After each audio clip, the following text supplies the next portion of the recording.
Bonjour à tous. Alors aujourd'hui, avec mes enfants, on souhaite vous présenter un jeu que nous avons inventé qui s'appelle Il n'en restera qu'un. Il est basé sur l'univers de koh et nous on s'amuse bien ensemble quand on joue à ce jeu. Alors, il se compose d'un plateau avec, vous voyez, 4 poteaux. Et sur ce plateau, au début de chaque partie, vous voyez en fait les joueurs qui sont situés en haut de chaque poteau. Voilà, là vous avez le bleu, le noir, le vert et le rouge. Le but du jeu, c'est d'éviter de tomber dans l'eau. Donc bien sûr, il y aura des manches, plusieurs manches, et chaque manche va soit permettre à un joueur de rester sur sa case, et aux autres de descendre parce qu'ils auront perdu la manche. Et le but, c'est d'éviter, effectivement, je vous le rappelle, de tomber dans l'eau. Donc vous allez vous poser la question, comment se joue une manche dans Il n'en restera qu'un? Alors, chaque joueur, en début de chaque partie, aura 15, environ 15 cartes de ce type-là.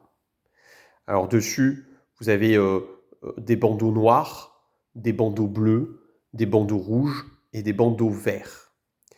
Il faut savoir que lorsqu'un joueur joue une carte de couleur, il y a un ordre défini sur le rapport, sur la force de la carte. La carte noire est supérieure à la carte rouge, la carte rouge est supérieure à la carte bleue, et la carte bleue est supérieure à la carte verte.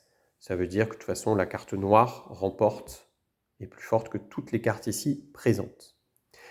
Mais attention, à chaque partie, chaque début de partie, les joueurs devront choisir une couleur fétiche. Par exemple, si on choisit la couleur fétiche rouge, à chaque fois que l'on posera un rouge, une couleur rouge, on remportera la manche parce que la couleur fétiche remporte même sur la carte la plus forte, la carte noire. Il se peut que des fois, deux joueurs sortent leur carte fétiche en même temps. Et bien dans ce cas-là, ces deux joueurs-là remportent la manche. Quand on remporte la manche, on reste sur la case. Les autres joueurs qui ont perdu descendent. Et au fur et à mesure, on relance à chaque fois le même mécanisme, les mêmes manches, jusqu'à ce que le joueur ou les joueurs descendent dans l'eau, tombent dans l'eau, et qu'il n'en reste plus qu'un sur le plateau. Alors, à chaque fois qu'un joueur remporte une manche, il a la possibilité de gagner une carte bonus. Les cartes bonus ici, vous voyez, elles sont là. C'est ces cartes vertes. Et ces cartes bonus vont permettre voilà, d'avoir un peu des pouvoirs.